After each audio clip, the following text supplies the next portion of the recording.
అండి. Next 364 feet వచ్చేసరికి very very important అండి ఫలక్నామా ప్యాలెస్ అనేది.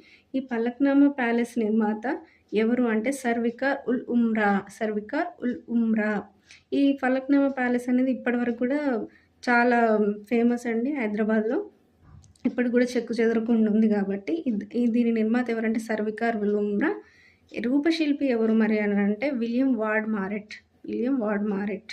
వాస్తు శైలి ఎట్లా ఉంటది ఫలక్నామా ప్యాలెస్ అంటే, ఏ వాస్తు శైలిలో కట్టినారు అంటే ఆండ్రియా పల్లాడియో. ఈ ఫలక్నామా ప్యాలెస్ యొక్క ఆకారం ఎలా ఉందంటే తేలు ఆకారంలో ఉందండి ఫలక్నామా ప్యాలెస్.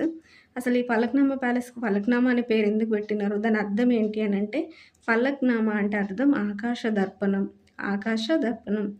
ఈ ఫలక్నామా ప్యాలెస్ ఎప్పుడు పూర్తయింది అంటే స్టార్ట్ అయింది 1884 అండి.